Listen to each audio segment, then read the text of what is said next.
Formula ठाहे मुल्क जो बेड़ो गर्क कयो वियो आहे। हाणे असांखे चयो पियो वञे त को फार्मूलो ॾियो। असां चयो आहे त पहिरियां उन्हनि खे घर मोकिलियो, पोइ ॻाल्हियूं थींदियूं। अॻूणे सदर आसिफ अली ज़रदारी चयो आहे त पहिरियां चयो हुयो त नेब ऐं हुकूमत गॾु हली नथियूं सघनि। हाणे नेब हली रही आहे, हुकूमत न हली रही आहे। पीपल्स पार्टी पहिरीं बि मुल्क खे ॾुखी हालातुनि में संभालियो ऐं हाणे बि संभालींदो। हाणे बि हलाए ॾेखारींदासीं, पर पहिरियां हुननि खे घर मोकिलिणो पवंदो।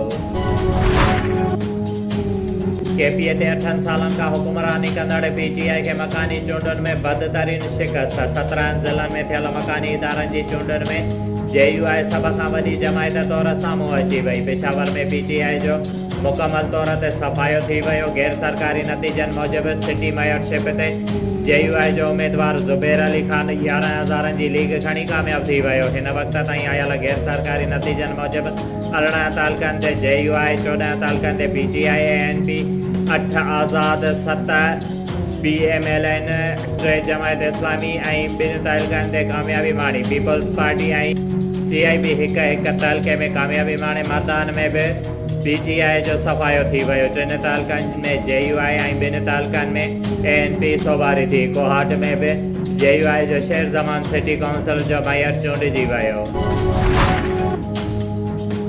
KP इलेक्शन में साबित थी वियो त 2018 वारी चूंडुनि में धांधली थी। असांखे मुल्क हलाइण ॾियो, हिननि खां बहितरीन नमूने हलाए ॾेखारींदासीं। मौलाना फज़ल रहमान चयो आहे त सियासतदाननि खे बदनाम करण जो सिलसिलो हाणे बंदि थियणु घुरिजे। JUI KP जी वॾी जमायत हुई ऐं हाणे बि आहे। महांगाईअ सबबि आवाम नाराज़ हुयो। PTI KP शिकस्त तस्लीम कंदे नाकामीअ जो सबबु ॿुधाए छॾियो। वफ़ाक़ी वज़ीर शिबली फराज़ चयो आहे त वधंदड़ महांगाईअ ते आवाम नाराज़ हुयो। KP में PTI जो मुक़ाबिलो PTI सां ई हुयो। सूबाई वज़ीर शौकत यूसुफ़ज़ई चयो आहे त शिकस्त जो मुख्य कारण महांगाई आहे। वज़ीर आज़म खे अवाम जो अहसासु आहे ईंदड़ महीननि में महांगाई घटि थींदी। धांधली कयूं हा त नतीजा अहिड़ा न अचनि हा। सूबाई वज़ीर आतिफ़ ख़ान पारां महांगाई शिकस्त जो सबबु करार।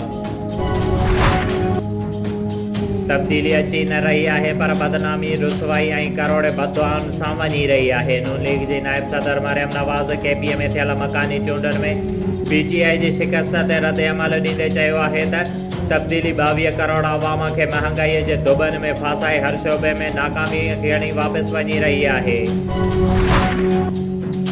Army chief general Qamar Javed Bajwa सां अफ़गानिस्तान बाबति अमेरिकी जे ख़ुसूसी नुमाइंदे थॉमस वेस्ट जी ख़ुसूसी मुलाक़ात। ॿिनि तरफ़नि लाॻापनि ऐं अफ़गानिस्तान जे सिक्योरिटी सूरत हाल ते ॻाल्हि ॿोल कई वई।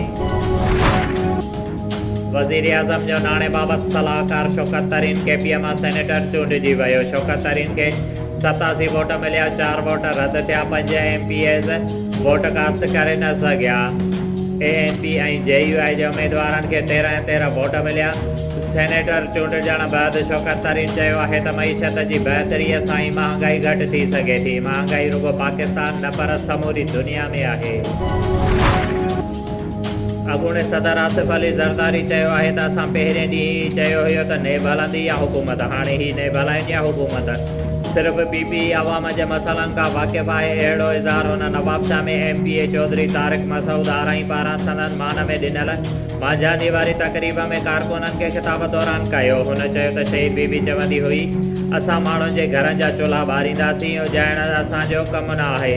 हुन चयो त हींअर बि आउं शहीद राणीअ सां गुफ़्तगू कंदो आहियां, उहो केरु मञे या न मञे, पर उहा हक़ीक़त आहे। छाकाणि त आउं सोचींदो आहियां त जेकॾहिं अहिड़ी गमगीर सूरत हाल शहीद राणी हुजे हा त कहिड़ा फ़ैसिला वठे हा ऐं कहिड़ा क़दम खणे हा, आउं बि उहे ई फ़ैसिला कंदो आहियां। हुन चयो त जॾहिं मां सदर थियो हुयुसि ऐं पावर में आयो हुयुसि त मूंखे सुपर पावर चयो हुयो त तोखे मज़बूत सिविलियन सदर बणायो आहे, पर मूं 3 महीननि में पंहिंजा सॼा पावर पार्लियामेंट खे ॾेई छॾिया हुया। हुन चयो त हू चवनि था त को तरीक़ो ठाहियो, को फार्मूलो ठाहियो। मूं चयो त तव्हांजे फार्मूलनि ते ई मुल्क जो बेड़ो ॿोड़ियो आहे। मूं बि उन्हनि खे चई छॾियो आहे त पहिरियां हुनखे घर भेड़ो कयो, पोइ असां सां ॻाल्हियूं कयो। हुन जे मोकल करण खां पोइ ई असां पाकिस्तान खे संभालींदासीं, छाकाणि त असां मुल्क खे संभाले सघूं था। हुन चयो त जॾहिं बि मुल्क में का मुसीबत आई आहे त सिर्फ़ु पाकिस्तान पीपल्स पार्टी मुल्क खे संभालियो आहे।